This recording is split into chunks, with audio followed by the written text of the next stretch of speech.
Alaska భేటీకి ఆ suit case తీసుకువెళ్లిన bodyguard తమ ఆరోగ్యానికి సంబంధించిన విషయాలు బయటికి చిక్కకుండా ప్రపంచ నేతలు జాగ్రత్తలు పాటిస్తుంటారు.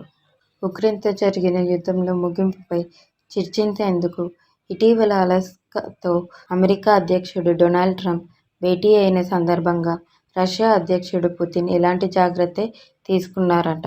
పుతిన్ మల వ్యర్థాలు తీసుకెళ్లడానికి ప్రత్యేకంగా ఓ సూట్ కేసు ఆయన బాడీగార్డులు మోసుకెళ్తారట.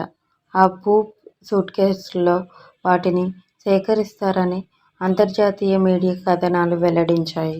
పుతిన్ ఎప్పుడు విదేశాల్లో పర్యటించినా ఇలా వాటిని సేకరించి స్వదేశానికి తీసుకువెళ్తారని గతంలో వార్తలు వచ్చాయి. ఎందుకు సేకరిస్తారు?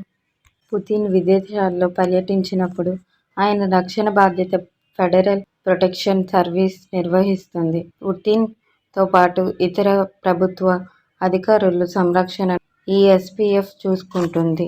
పుతిన్ కాలకృత్యాలకు వెళ్లిన ప్రతిసారీ ఓఎఫ్ఎస్ఓ ఏజెంట్స్ వ్యర్థాలను సేకరించి ఒక ప్రత్యేకమైన ప్యాకెట్స్లో భద్రపరుస్తారు. అనంతరం వాటిని సూట్ కేసులో ఉంచి రష్యాకు తీసుకెళ్లారు.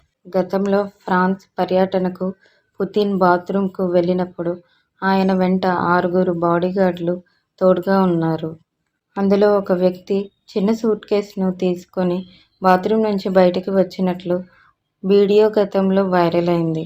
వ్లాదిమిర్ పుతిన్ ఆరోగ్య రహస్యాలు విదేశాల గూఢచారులకు చిక్కకుండా ఉండేందుకు క్రెమ్లిన్ ఇటువంటి జాగ్రత్తలు తీసుకుంటుందని పలు కథనాలు వెల్లడించాయి. మీకు మా వీడియోస్ కనుక నచ్చినట్లయితే ఇలాంటి మరెన్నో విషయాలు తెలుసుకోవాలనుకుంటే డూ సబ్స్క్రైబ్ టు సమాజం ముచ్చట్లు.